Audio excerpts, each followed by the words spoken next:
So in this lesson we're going to learn about how to enter labels and use autocomplete in Excel. So if you open Excel and start a new workbook, I've already got Excel open, so I'm going to go up to File, New, and my options are similar to what you see when you first open Excel. So I'm going to click on Blank Workbook. So A1 should be by default your active cell. You want to type Fabricam and abbreviation for Incorporated. So Fabricam Inc. period. Press Enter. So in A2 we're going to type monthly sales. And then they want us to go down to A4. So skip a line, skip a row, and go down to A and be on A4. Type agents or agent and press tab. So you should be on B4. So in cell B4 type last closing date. So pay attention to details when doing exercises. Look at the spelling, what's capitalized, because it's very important in Excel that you get everything correct. When we start making formulas, if you leave out a parentheses or a symbol or some type of something in the formula, your formula will not work. So we have to be very concerned about details in Excel. So we're going to tab over to C4, type January, press Enter. So if you notice, we were over here in C4. And if you hit Enter, your active cell then becomes A5. It jumps down to the first available cell that has nothing in it.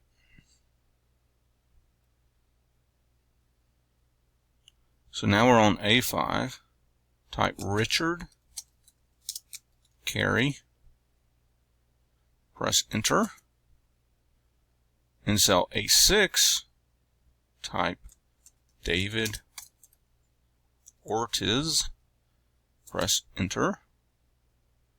Cell A7, type Kim Akers.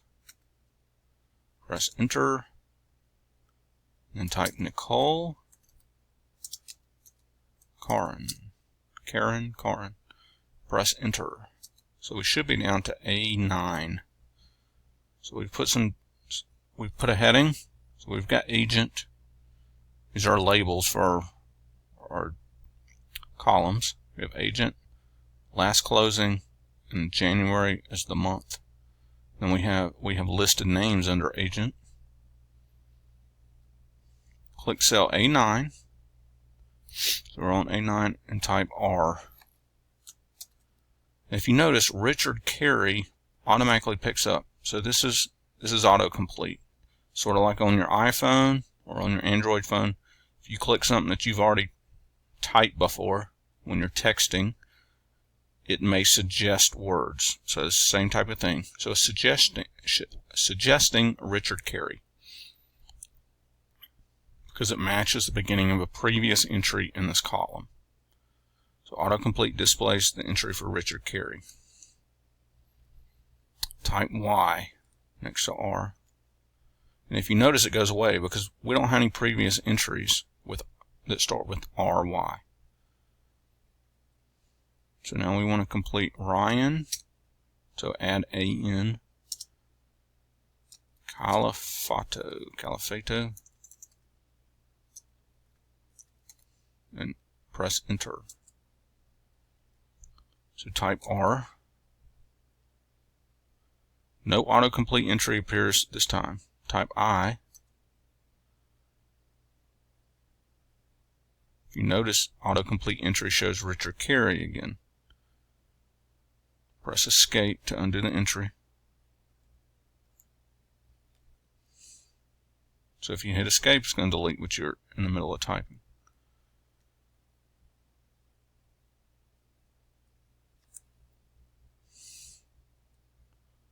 So what we want to do We want to increase the column widths for column A and B so you can see the entries in row 4 and below.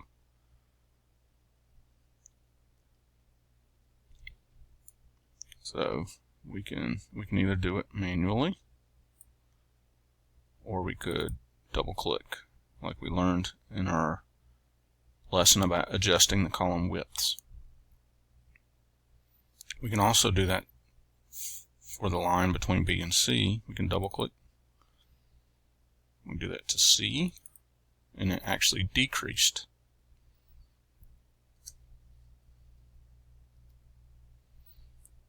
So now we're going to leave this workbook open to use in the next exercise.